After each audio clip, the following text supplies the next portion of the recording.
want to welcome you guys to the front porch. I'm Thabiti Anyabwile, one of the brothers on the front porch and one of the pastors at Anacostia River Church. And today we get the privilege of chopping it up with my sister Brittany Gardner.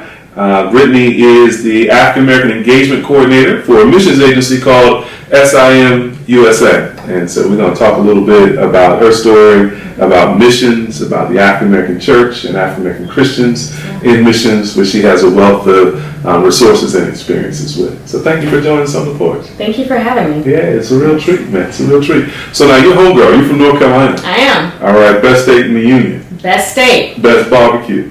Depending on where you're from. Oh, come on, man. You gotta represent. You gotta represent. I'm telling you. The other people are cooking like a whole different kind of animal. It's not like chopped pulled pork. It's not, but what I'm talking about is where in North Carolina is the best. Western, Lexington style, North Carolina. My hometown. Please don't say Eastern North Carolina. Eastern vinegar based? You had, that's what they have, Eastern North Carolina. Exactly. Oh, see, you've been talking to my wife. Yes. Amen. Well, barbecue knowledge aside. Okay. Homegirl from North Carolina. Yes, sir. And you're from the Charlotte area. Yes, sir. All right. So, talk with me about Brittany Gardner. Tell me who she was growing up in Charlotte, how she came to the Lord, all that good stuff. So I was born in Charlotte, but I was raised near the Virginia border. Okay. In a small town north of Greensboro. All right. And so everything about my life was small town as well. Okay. So I did grow up church, but I didn't come to know the Lord and accept Him as my personal Savior until college.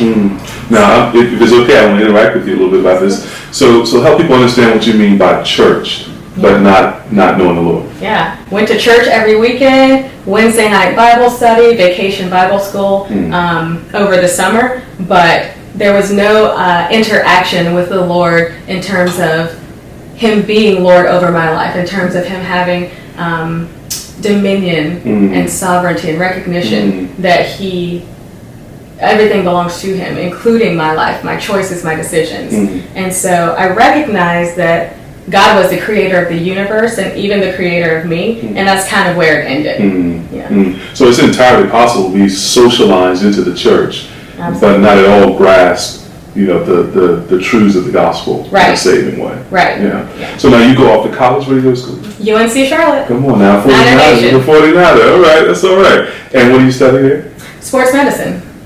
Interesting. I didn't know that. So what were you hoping to do with a sports medicine degree? Well, specifically being in Charlotte where we have pro teams, amateur teams, and a lot of access, I was hoping to be an athletic trainer for one of the teams. I had no idea. That's dope. Yeah. That's dope. All right. But now it's in college that you meet Jesus. Correct. Tell us about that. How that happened. Yeah, so thankfully I had a really persistent friend that I worked with, and she invited me to church every weekend for about a year. And you say every weekend? Every weekend. All right. Yeah, and it took that long. It took a year for me to actually accept the invitation. And to be honest, I actually just accepted it so she would get off my back.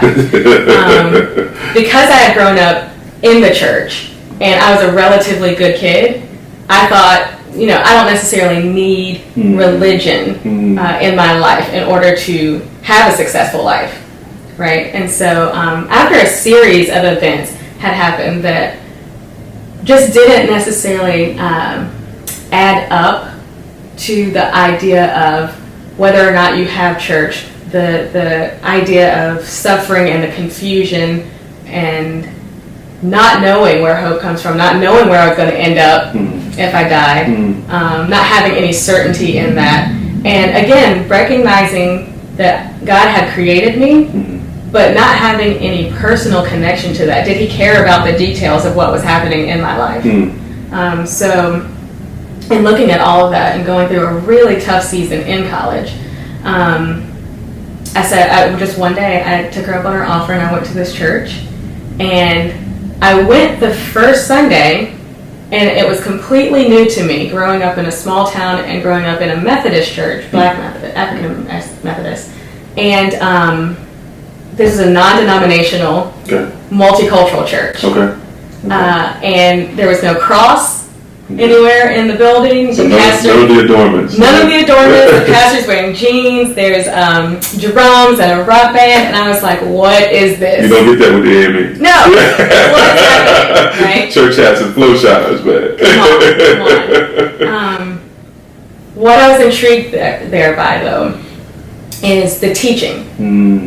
The teaching that was solid, and it was the first time that I realized that there is practical biblical application to my life and for my life, given by God, that wasn't just a list of do's and don'ts. Okay.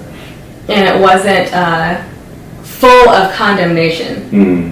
But it really did allow me to be convicted and to realize that I needed Jesus. And so that's where I came to faith. That's where I say I made the decision to surrender my life. On that first Sunday, or did you go several Sundays? Okay. Yeah, this was, I actually didn't go back for a while. After that first Sunday, because of the exterior, Okay. I was really confused. And I was like, I don't know about this place. But I'll tell you what happened is they had online services. And so I would start watching it online or listening to the sermons over. And eventually I did. I found myself going back, and then more regularly, and then getting involved even in the children's ministry, and then surrendering my life. So it took in some ways for you to hear the gospel, at least in that church, it took in some ways for you to be kind of intentional about pressing through the cultural differences. Yes, very much in so. order to hear. Yeah. Did I know on one hand you talked about the church having removed crosses and things of that sort, kind of trying to be seeker friendly perhaps in that way. But did you find the church making intentional efforts at sort of moving toward you or folk like you to make you feel more welcome and to make the services and the gospel more accessible? I feel like for me, as an African American woman, not necessarily. Okay. So going back to the term seeker friendly that you used, absolutely there were intentions and efforts made to create a more welcoming space for people who may not normally come into church, but it was coming from the majority culture context, seeking to reach the majority culture. And I don't think that part specifically was intentional. It was just a blind spot that there was not. Yeah, probably a blind spot that grows out of the sense that kind of mainstream white culture is normative. Correct. So if we do things that make it more accessible for people who are more or less in that stream, then only other people's. But that's not actually true. Exactly. That's not actually true. So you hear the gospel in this church, you're converted, then what? I get baptized. Okay. Yeah, like 5 days after my 21st birthday, All right. which was huge. And then I really started investing in the church. In their college ministry, doing things with the middle school, just pretty much anywhere that I could get in, get services, just going all in. And because it was since it was such a gradual faith journey for me, and because I had grown up in the church, and it wasn't instantaneous change, it was still much more gradual after that I understood more of who Jesus is and what it actually means to follow him. So I had invested time and effort in the church, but there were still a lot of things that I wasn't trusting God with, and I was still holding on to. Not the same thing, is it? Not at all. Effort and time invested in the sort of corporate activities of the church. Right. Not the same thing as really learning to follow Jesus closely and to trust him with all of ourselves. And praise the Lord, he's gracious to be drawing us along and leaving breadcrumbs and helping us grow in that way. Now, one of the ways you had to trust the Lord was with this notion of missions and doing missions. So tell us that part of the story. Yes, sir. So through this church, that was my first introduction to missions as well. Okay. So even though I grew up in the church, had never heard about missions, never heard about the concept, had no idea that it was a mandate for everyone who follows Jesus to be actively engaging in missions, whatever way that looks like in your life. And so this church was really great about sending out short-term teams. And we had a partnership in Europe with an organization that ran these English camps. And so they said, hey, we've got a trip coming up, promoted it in the announcements. And I was like, oh, I want to go on that. I'd been able to travel overseas previously. And so I already knew I loved to travel. I loved learning about different cultures. And to me, I was just like, oh, this is a really great way to partner traveling with my love for Jesus, and it totally makes sense, right? Missions tourism. And I had no idea. Well, it was on this trip, and even in the preparation for this trip, that was the first time that I came to understand that there are places in the world where people have literally never heard of Jesus. And that was the purpose of us going. And so it wasn't the humanitarian aid, it wasn't necessarily anything that we were bringing outside of sharing the good news. But it was the reality that, unlike in my circumstances and growing up in the Bible Belt, I'd always had this thought that everyone had at least heard of Jesus, heard of God, and like me and people in my family either made the decision to follow him or not to follow him. And that was just people's choice. I didn't realize that some people literally didn't have the choice because they hadn't heard the gospel. Now let me just, because I want to pull it out a little bit, because what you're describing of your story, I'm guessing it's not unusual. I'm guessing there's a lot of people who are watching this and going, okay, I hadn't thought about that either. So make explicit why it's a problem that folks have never heard of Jesus. Why is that? Why be concerned about that? Why go and tell people about Jesus? What's the danger? Yeah. Every day people are living and dying and entering into an eternal destiny. And a significant amount of those people are entering into a destiny without Jesus, separated from God. And the Bible explicitly tells us in Revelation 7:9 that every tongue, every tribe, every nation shall worship him. They can't do that if they've never heard. That's right.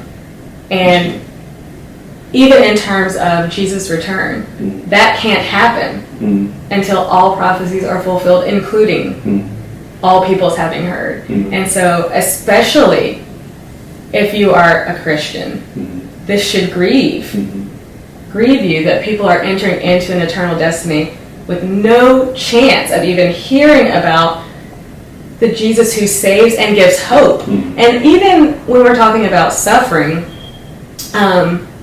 gives hope in our daily lives. It's not just for eternity, but for today. And something that we need to grasp and need to take more seriously and recognize the weight and the significance of that. No, I think that's right. To try and imagine the horror of billions of people dying in their sin and then facing God as judge, in their sin and the consequence of an eternity of judgment apart from Christ. That too should grieve us to the point of playing our part in the Great Commission. So you're learning this. This is coming home for you. There are people who've never heard of Jesus. You're beginning to sort of get this exposure. Keep carrying us along in your journey. Yeah. So again, everything with me is very slow. That's all right. So I learn all this, and then I just go right back home to Charlotte and keep working. And I'm gripped by this reality, but almost paralyzed by what do I do with it? How do I even make a difference? How do I, And so I go on the same trip the next year, the following year, and it was great. And then same thing though, I go back, and I will say that in Charlotte I was involved in local ministry and local outreach, so I felt like, okay, well, I'm doing my part there, Which is important. Which is very important. Praise the Lord. But I think I know actually that I had this view that many people I talk to now also hold of it has to be an either or. It can't be a both and. And so I was like, well, I am fulfilling my part by being in local ministry. And at that time, I do think that was true. But what happened was I had to really be obedient to when that time came to an end and the Lord was asking me to go overseas. And I had to recognize that it was a shift in seasons and it was a new call to a different obedience to still continue to be obedient. That's good, a new call to a different obedience, to continue being obedient. Because there's a very real sense in which you're not likely to be an effective missionary over there if you're not doing the work of evangelism and making disciples over here. And so the sort of shift in seasons and location, growing out of a previous obedience and a new season of obedience. So you spend 15 months in Lima, Peru. Correct. And tell me about your time in Peru. Well, I'll actually go back to my third mission trip. So I'd gone to Europe a couple of times, and then the third trip that I went on was to India. And this is where I really understood that the Lord was asking me to invest more of my life and more in a full-time capacity to missions. So I'm at I'm on this trip, and again, just face to face with depravity in a different sense of people not knowing Jesus, but also there was a lot more physical suffering as well in the villages that we visited, and through different circumstances and things that the Lord was showing me, He really impressed upon my heart that I have more to give, and that He wasn't going to settle for me not giving that. There was a point on the trip where we were having a team debrief, and a team leader was asking everyone, how do you feel like the Lord is speaking to you during this time? And everyone's answering, and it gets to me, and I said, pass. I'm thinking. And it was because there was a lot of internal conflict going on at the time. And some of it was just discomfort from what I had seen, but some of it was also frustration from what I felt like our team was also participating in, especially in terms of a lot of times we have tension with short-term teens going into communities and kind of disrupting the way of life, and then returning back to their home country, wherever that may be, rather than partnering with long-term missionaries on the field and sustaining their work so that they can continue discipling long after we've left. And so there was a bit of conflict internally that I was struggling with, and so I asked them to pass. And after it came back around to me and it was my turn, and I'm praying the whole time, I'm not even listening to other people's answers. I'm like, Lord, you better give me something to say because it's about to be my turn again. And what came out was not of me, so I know it was God. And I said, I don't feel like I'm going to be in the States much longer, and I don't know what that means. Wow. And this was huge because I was maybe a year into a great job. I was working in corporate education. I was paying off debt, which is huge. That's right. Making my parents proud, doing all the things that I thought I was supposed to be doing, and that would lead to success in the idea that I had for success at that time. And I wasn't excited about the prospect of giving those things up, especially because I was invested in the church. So I'm thinking, God, you've blessed me with these things, and I feel like I'm honoring you with them, so why would you ask me to give them up? But He very clearly answered that. And one night, I'll go back, so this was in India, and I shared that, and we finished out the trip and returned back to Charlotte, and I had been meeting with some mentors then to now continue exploring what does it look like to invest in missions. I don't even know what this means. How does my life change? What do I need to do? What do I need to seek out, etc. But you're discerning this with folks in your local church. Yes. Yeah. It's very healthy. Extremely healthy and helpful. Yeah, amen. And I praise God right now even that He put those people in my life so that I would have them to do that with. But this was one night in particular that I was praying, and I was by myself. And I'll be completely honest, I was just frustrated and angry with God that out of all that He had brought me through in my past trauma and suffering and abuse and things like that, and I feel like we're at a healthy place, me and God, my idea of our relationship and how that should be going. And I said, God, why would you ask me to give these things up? Again, you blessed me with these things, like life is going good. Why am I not tithing enough? Am I not serving enough? Like, what do I need to do? Because I'm still thinking in this effort-based exchange, this transactional relationship. And very clearly, audibly, I heard God saying, you can either give these things up or I can take them. And in that moment, I didn't want to experience what it felt like to have them be taken. But I realized it wasn't in a punitive way, but it was really God just saying, I have so much for you to participate in and for you to see. and for you to show and share with other people. So whatever it takes for you to get to that point, that's what we're going to do. Amen. Amen. I love this. I don't know if this line comes from Elizabeth Elliot or Amy Carmichael, but she says, I've learned to hold things loosely, because when I hold them tightly, God has to pry my fingers back, and that hurts, right? And That's so I it. have an open hand before God Yeah. in that way. Good of the Lord, gracious of the Lord to teach you that, and for you to hear that and respond to that, not by the painful experience of having your fingers pulled back, but saying, okay, Lord, here I am, send me. Yeah. And so how long between that sort of discernment process and arriving in Peru? It was about a year and a half. About a year and a half. So that conversation with God was probably March or April. Okay. And then it was the following July that I landed in country. So that included the rest of my praying through, my going through an organization, support raising, and then getting on the field. Amen. Now we have a minute or so left.